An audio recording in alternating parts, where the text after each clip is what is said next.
So I'm joining the bandwagon that everyone started on our Facebook group, and I'm going to show you some of the recipes that I do at home this week and film how I do them so that hopefully it helps. So today I'm going to cook 3 dishes for you. We're having them for lunch. We're doing a Goan fish curry with a dal and some rice, so fairly straightforward. So for the dal, you start out with the following ingredients. So I've laid them all out like I'm on some sort of weird TV show in my own kitchen. I'm obviously not going to read them all out because you're all perfectly capable of reading. The only one I'm going to point out here is this chaat masala. So we obviously use garam masala lots in a lot of our recipes when you're doing curries, but if you're doing Goan recipes, that particular masala has got a really good spice blend that works really well with fish in particular, but so we're using that today. I couldn't get fresh curry leaves. We're in a lockdown, people, so I've used dried curry leaves in this case, but if you can get the fresh ones, go for it. I got my spices from Waitrose.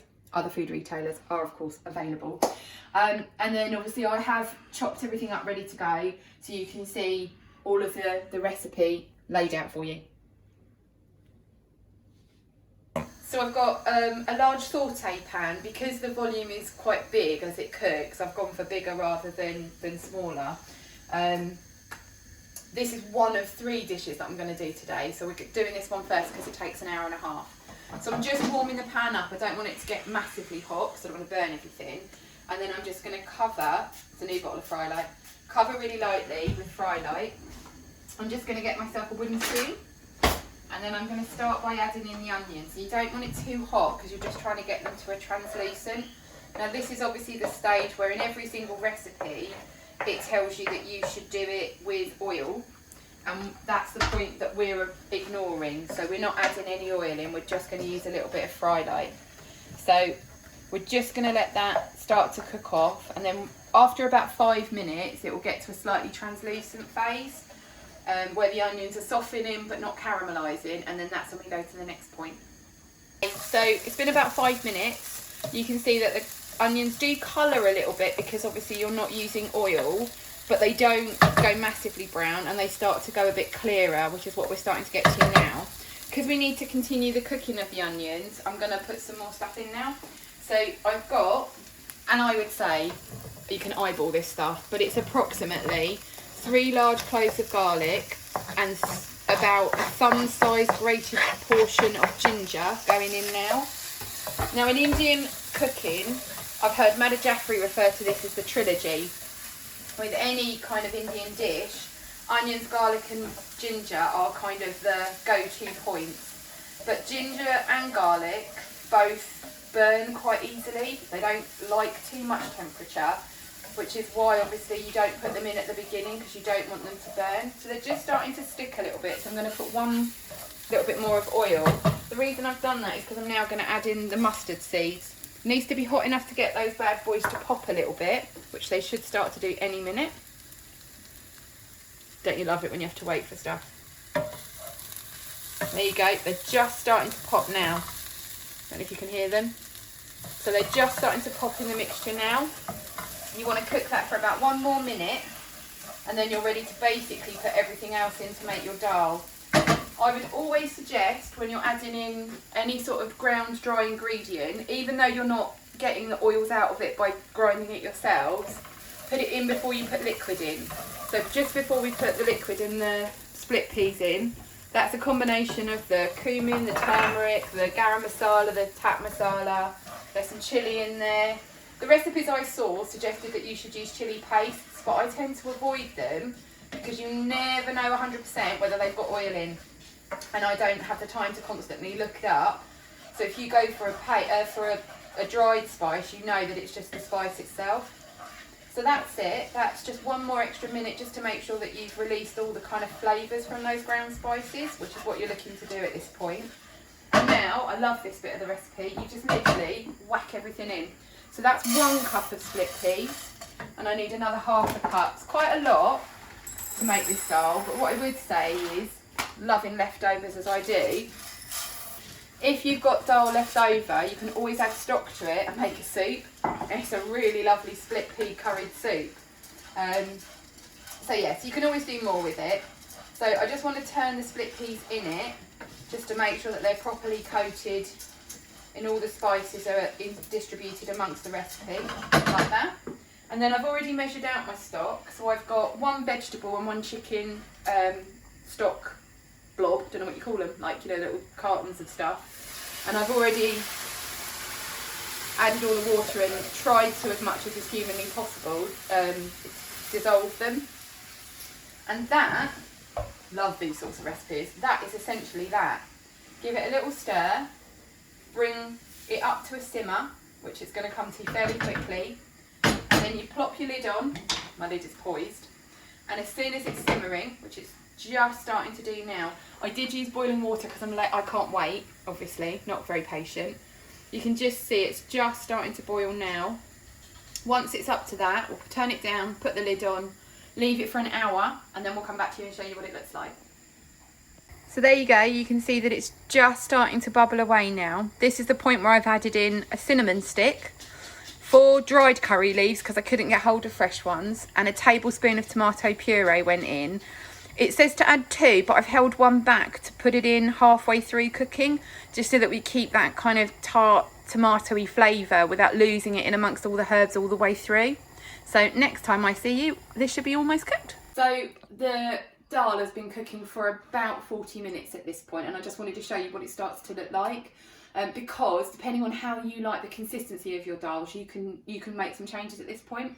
So when you take the lid off, at this point you're going to see what looks a bit like a weird yellow bean soup, which is good.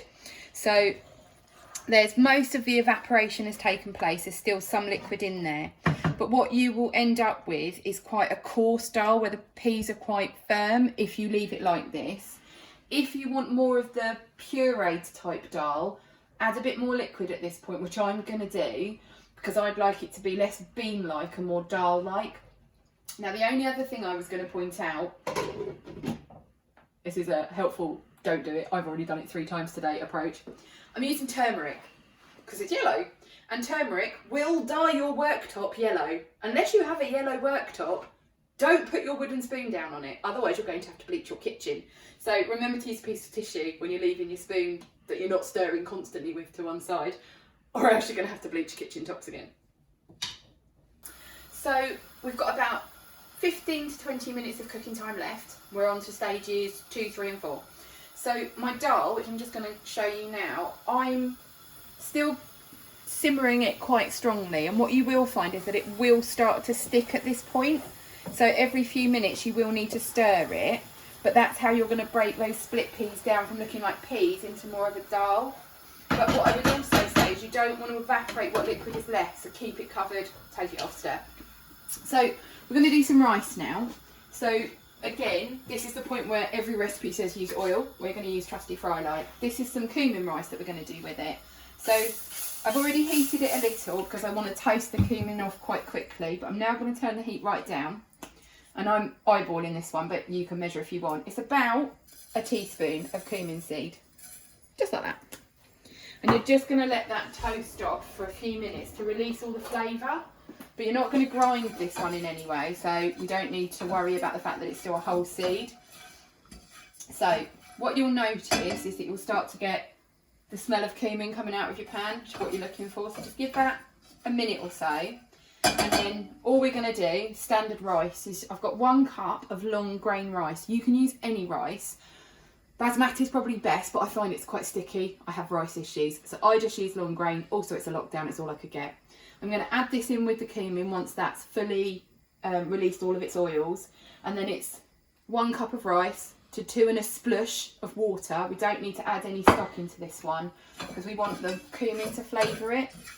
Because I've used a little bit of Lite in the bottom, I'm going to add the rice in without the water first.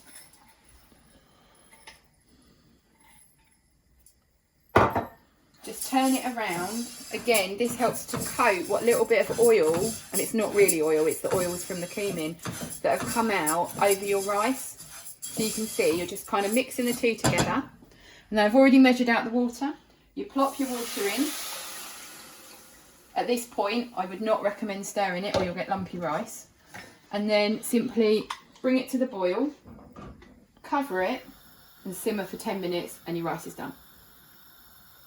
So we've got about 10 minutes of the dal cooking time remaining. I'm going to put in about a teaspoon of tomato puree, might be a bit more, and stir that in so that I keep some of the tomatoey flavour running through it right to the end.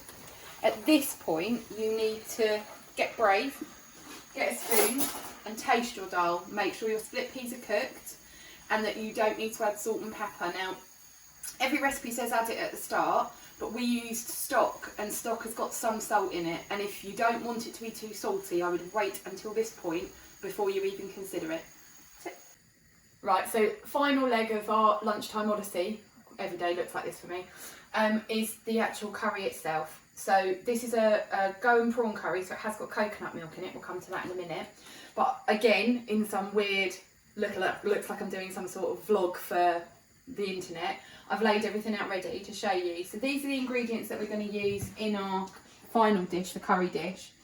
So I've got some very small chopped potato here. I'll come to the reasons for that shortly. I've again mixed all my blended spices together because they go in one go, but those are the ones that I've used. It's all much of a muchness here.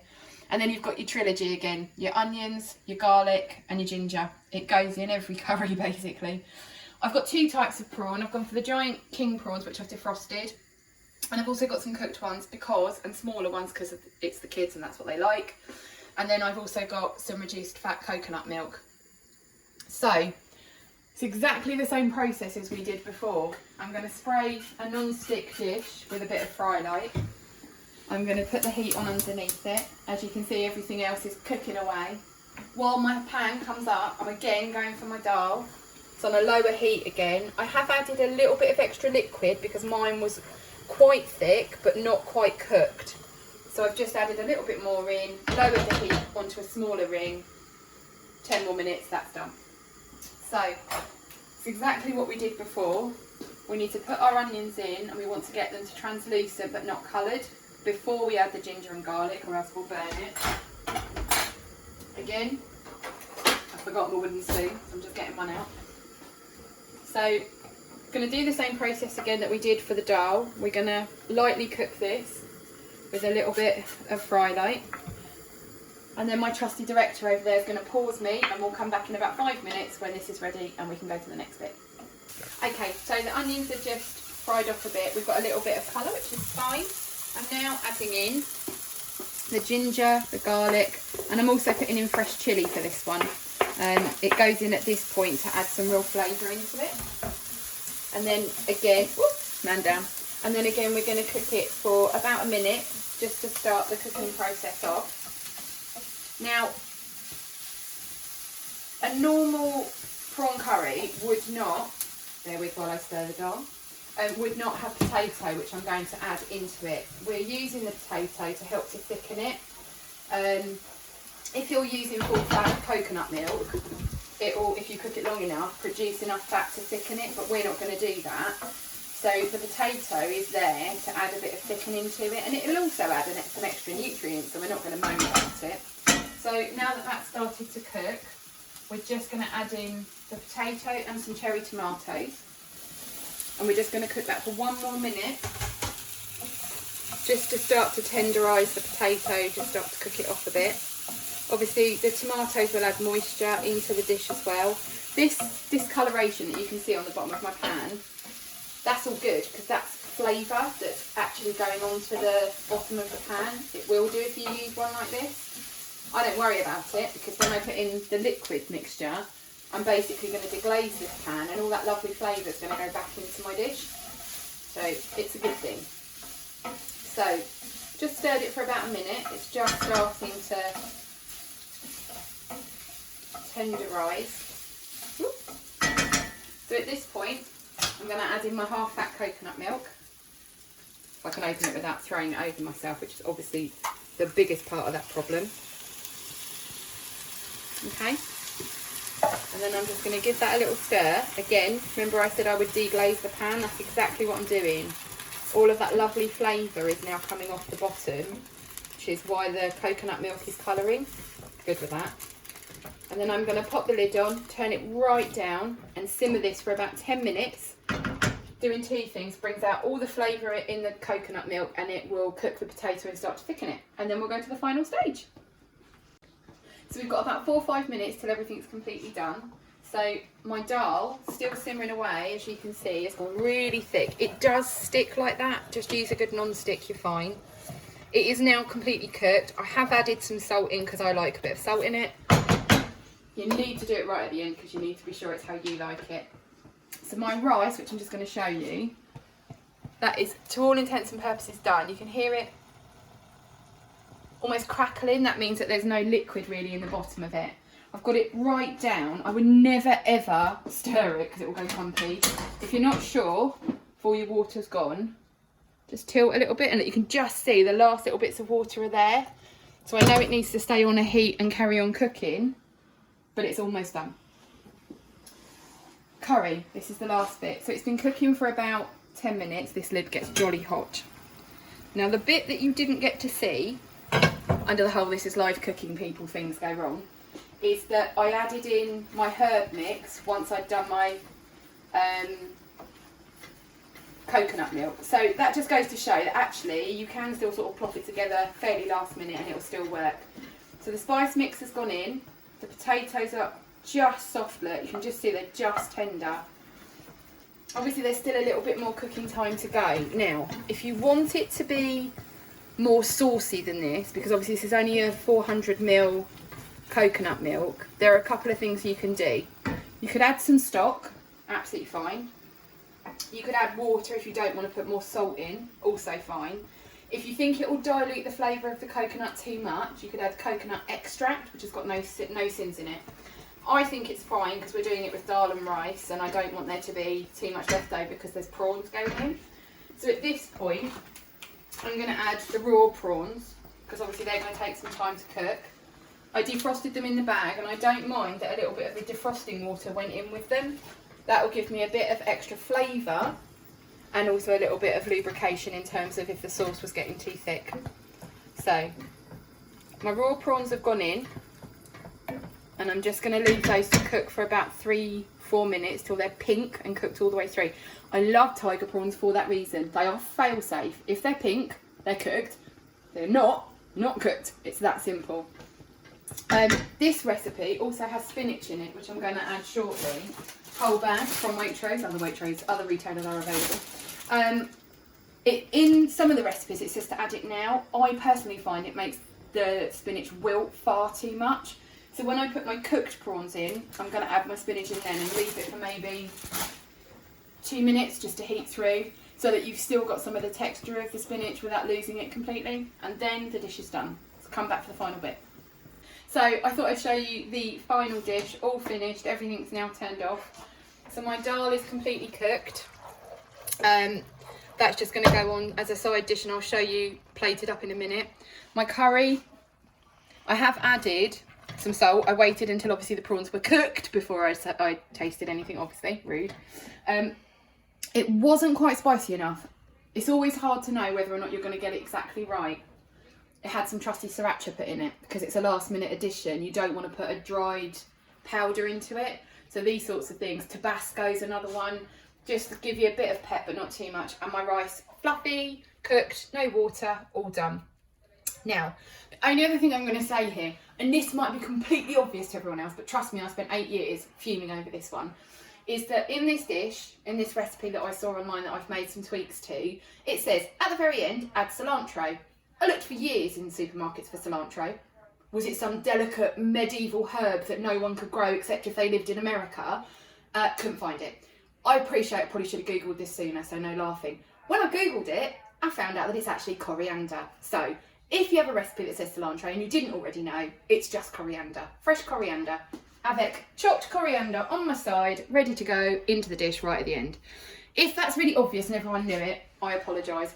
I thought I was quite worldly and knew stuff about cooking. Still didn't know that. Anyway, I'm going to plate this up and then it's lunchtime. The kids have already come down because they could smell it.